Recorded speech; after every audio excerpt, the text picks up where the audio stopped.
अस्सलाम वालेकुम। आज हम फैमिली कोड से मुतल्लिक जो एक मियाँ बीवी के हवाले से, रिलेशन के हवाले से जो कॉम्प्लिकेशन या जो मसाइल मुस्तक़बिल में आते हैं उनके मुतल्लिक बात करेंगे और इसमें कोशिश करेंगे कि आपके लिए या जो लोग देख रहे हैं उनके लिए आसान ज़ुबान में जो कानून है उसको आप तक पहुँचा दें। जो मर्द और औरत का रिलेशन है इसमें जो है बतौर मियाँ बीवी इसको लिया जाता है और इन दोनों मर्द और औरत का जो बंधन है ये दो तरीक़ों से आगे चलता है। एक तो इनकी लव मैरिज होती है जिसको कोर्ट मैरिज भी कहते हैं, और जो दूसरी शादी है जो दूसरी किस्म है उसको कहते हैं कि अरेंज मैरिज, यानी कि जिसको माँ बाप कराते हैं। इस वीडियो में मैं पहले लव मैरिज का बताऊंगा, फिर अरेंज मैरिज का बताऊंगा और फिर बताऊंगा कि शादी करते वक्त जो लड़की के पेरेंट्स हैं उनको किस चीज़ का ख्याल रखना होना चाहिए, पता होना चाहिए, और जो लड़के के पेरेंट्स हैं या फैमिली मेम्बर हैं उनको किन चीज़ों का ध्यान रखना चाहिए ताकि मुस्तकबिल में कॉम्प्लिकेशंस जो हैं वो जो बनती हैं, जो हम रोज़मर्रा की ज़िंदगी में मैं 25 साल से देख रहा हूँ, वो ना बने, आपके लिए आसानी हो। जो लव मैरिज है या जो कोर्ट मैरिज है, ये जो लड़का और लड़की आपस में एक दूसरे को पसंद कर लेते हैं। लड़का किसी रेफरेंस की बुनियाद पे वकील के पास चला जाता है, वकील उसको कहता है कि आप मेरे ऑफिस में आ जाओ। वो दोनों लड़का या लड़की का एक जो निकाह खान है उसको बुला के निकाह अपने ऑफिस में निकाह कर देता है, और उसमें दो फर्जी या जो कोई लड़के के दोस्त होते हैं उनको गवाह कर लेता है, लेकिन लड़की की तरफ से अमूमी तौर पे कोई गवाह नहीं होता। तो ये एक शादी चल पड़ती है और इसमें एक अंदेशा होता है लड़की वालों की तरफ से, और ये अमूमन जो लड़कियां देहात जिनका बैकग्राउंड होता है उनके जो वारिस होते हैं वो एक एफआईआर करवा देते हैं कि भी ये इन जो लड़का है उसने लड़की को अगवा किया है। अगर एफआईआर हो जाए तो फिर वो जो लड़का है वो लड़की को ले जा के 164 का बयान करवाता है। 164 का बयान से मुराद ये होता है कि लड़की ये कोर्ट में जाके मजिस्ट्रेट साहब के सामने ये बयान देती है कि मैंने अपनी मर्ज़ी से शादी की है, मुझे इस लड़के ने अगवा नहीं किया और मेरे माँ बाप मुझे परेशान कर रहे हैं, थ्रेट कर रहे हैं। तो अगर ये बयान जो मजिस्ट्रेट है इसको रिकॉर्ड कर लेता है, इसको दफ़ा 164 का बयान कहते हैं, तो फिर जो एफआईआर है लड़की के माँ बाप ने, भाइयों ने या उनके रिलेटिव्स ने करवाई होती है वो ख़त्म हो जाती है, उसका कोई वजूद नहीं रहता। ये लव मैरिज है और इसको हम कोर्ट मैरिज भी कहते हैं। अब दूसरी जो मैरिज होती है जो जो अमूमी तौर पे लड़का या लड़की के माँ बाप करवाते हैं उसको अरेंज मैरिज कहते हैं। इसमें अगर कल को दोनों लड़के या लड़की आपस में कोई कॉम्प्लिकेशंस आ जाएं तो समान जहेज़ पे पहले लड़ाई होती है। जो दुल्हन को गिफ्ट दिए गए होते हैं उस पे लड़ाई आती है। जो एक दूसरे को तोहफ़े दिए गए होते हैं उस पर लड़ाई आती है। जो तलाई ज़ेवरात दिए जाते हैं उस पर लड़ाई आती है। तो मेरी कोशिश थी कि इस वीडियो में मैं आपको अमूमी तौर पे बता दूं कि क्या क्या मुस्तकबिल में अल्लाह ना करे मसाइल आएँ, लेकिन मसाइल का पहले प्रीएम्प्टिव तौर पे आपको पता होना चाहिए। इसके लिए आपके लिए मुस्तकबिल में आपके बच्चों के लिए, आपकी फैमिली मेम्बर के लिए या देखने वालों के लिए आसानी आ जाएंगी। जब लड़की शादी वाले दिन या उससे एक दिन पहले जहेज़ भेजती है लड़के की तरफ या उसके घर जाती है या जहेज़ जाता है, तो उस जहेज़ सामान की एक लिस्ट मुरतब कर लेनी चाहिए। उस पे पलंग है, एसी है, टीवी है, वीसीआर है, बर्तन है, चादर है, रज़ाइयाँ हैं और कुर्सियाँ हैं, सोफ़े हैं, व्हाट्सोएवर जो कुछ भी है उसको उस चीज़ों के मॉडल के हिसाब से लिख के, और जब जो लड़के के घर ट्रक जाता है तो वो लड़के के फैमिली मेम्बर को चाहिए कि उसकी लिस्ट मुरतब करके जो ट्रक आया है, जो लड़की वाले लेकर आए हैं, उनके हाथ से रिसीविंग ले ले कि आपने हमें बतौर सामाने जहेज़ ये चीज़ें दी हैं और हमने रिसीव किया। हमारे माशरे में कॉम्प्लिकेशंस इसलिए आती हैं कि हम कहते हैं कोई बात नहीं, अब सब कुछ ठीक हो जाएगा।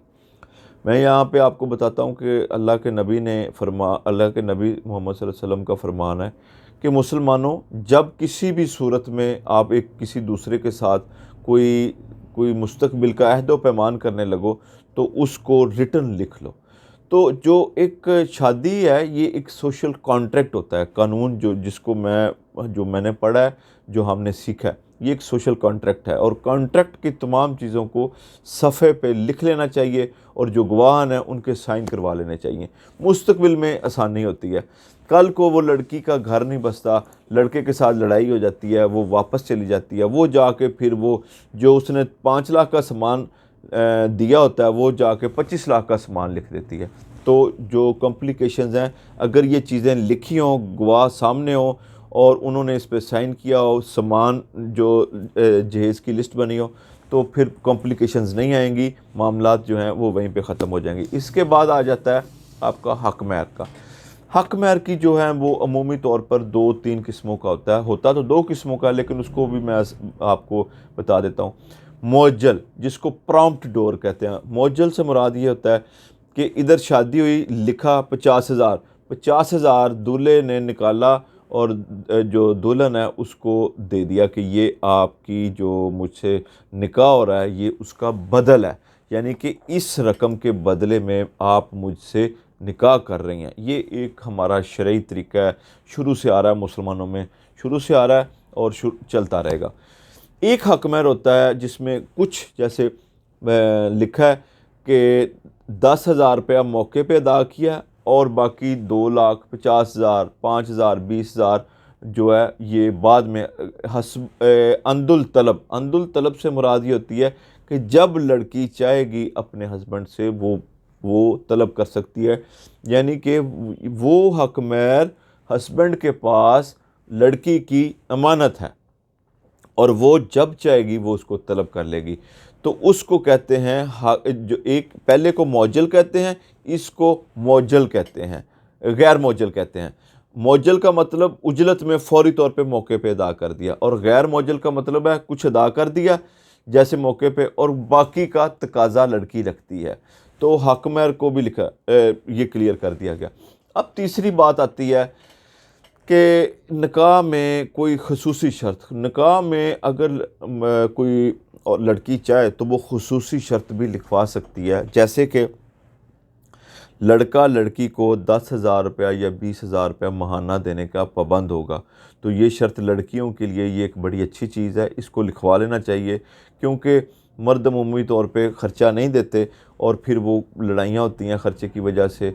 इसकी वजह से लड़की सेफ़ रहती है, जब तक कि वो मियाँ बीवी का बंधन रहता है वो कह सकती है कि भी मुझे 10,000, 5,000 या जो भी लिखवाया और वो बतौर एक शर्त होता है। और एक लास्ट जो चीज़ निकाह नामे में आती है कि लड़की लिखवा लेती है कि अगर ये लड़का मुझे डाइवोर्स देगा या मुझे घर से निकालेगा तो इसको 10 लाख रुपया बतौर जुर्माना होगा। तो ये मैं आपको बताता चलूँ कि ये शर्त जो है गैर इस्लामी है, गैर शरई है, इसका कोई वजूद नहीं। अदालतें इन शराइत को नहीं मानती, इसलिए ऐसी शर्त लिखवाने का कोई फ़ायदा नहीं है। और इसके अलावा जो हक महर है उसका लड़की को पता होना चाहिए उसको। और ये आज सोशल मीडिया का दौर आ गया है, ये मीडिया का दौर आ गया, लड़कियों को चाहिए कि अपनी सेफ्टी के लिए हक महर देखें, उनको पता हो कि भी ये लिखा है ये। और जो वो कारी साहब पढ़ते हैं उस, क्योंकि जब शादी का निकाह का खुतबा पढ़ा जा रहा होता है उस टाइम कारी साहब कह रहे होते हैं कि इस हक महर के इवज़ आपको फ़लाँ फ़लाँ बंदा कबूल है। तो अगर लड़की को कोई तहफ़्फ़ुज़ात हैं तो उसको चाहिए कि वहाँ पर बोले कि मुझे मेरा हक महर को इन्हांस किया जाए, ज़्यादा किया जाए। तो ये चीज़ें जो हैं ये हमारी जो लड़कियां हैं उनको पता हो, ताकि, और ये शरा है, शरा में कोई शर्म नहीं है। अगर कोई शर्म करता है तो कल को उनके लिए प्रॉब्लम्स आती हैं, और प्रॉब्लम्स जो हैं फिर वो फैमिली कोर्ट में 2-2, 3-3 साल लड़कियां परेशान रहती हैं, उनकी सेफ्टी नहीं होती। तो आजकल की लड़कियों को सेफ्टी के लिए ये तमाम मेजर्स लेने पड़ेंगे। और एक और बात है, जो लव मैरिज है और जो कोर्ट मैरिज है उसमें मेरी जो एक लड़कियों को एक बड़ी एक कह लें कि एडवाइस है और बड़ी प्रिएम्प्टिव एडवाइस है कि जब भी वो, अगर ज़रूरी नहीं है कि वो ये करें, उनको चाहिए कि माँ बाप को इन्वॉल्व कर लें। अगर वो ये इक़दाम उठा लेती हैं तो लाजमी तौर पे उनको चाहिए कि वो 10 लाख, 20 लाख, 50 लाख रुपया हक महर लिखवाएं, क्योंकि फिर वो लड़का आपको छोड़ेगा नहीं वो उन पैसों की वजह से। अदरवाइज़ मैंने जो कोर्ट मैरिज हैं या जो लव मैरिज हैं वो लॉन्ग टर्म पे चलती नहीं देखी। तो और एक और बात है कि जो हक महर है उसको शादी के बाद आप बढ़ा भी सकती हैं। एक कॉन्ट्रैक्ट है, कॉन्ट्रैक्ट को आप बढ़ा भी सकती हैं, आप इन्हांस कर सकती हैं। उसका तरीक़ेकार ये है कि आप मियाँ बीवी दोनों बैठ के, लव मैरिज वाले दोनों बैठ के उस पे बाहमी तौर पे कोई स्टाम्प पेपर लेके उस स्टाम्प पेपर को हक महर में बढ़ा के आप अपने निकाह नामे के साथ अटैच करवा सकती हैं। तो ये भी लड़कियों के लिए आसानी का बायस होता है। तो हमारा जो लॉ फर्म है उसका मकसद ये है कि आपके लिए आसानियाँ हो, ताकि आपको कोई प्रॉब्लम हो और तो फिर आप इन वीडियोस के ज़रिए, ब्लॉग्स के ज़रिए प्रॉब्लम्स का हल आपको मिल सके। अगर इसके बावजूद भी कोई हो तो आप हमसे कांटेक्ट कर दें, हम आपको इनका जो हल है वो बता देंगे कि इस मसले का हल जो है वो कैसे किया जा सकता है। बहुत शुक्रिया, थैंक यू, अल्लाह हाफ़िज़।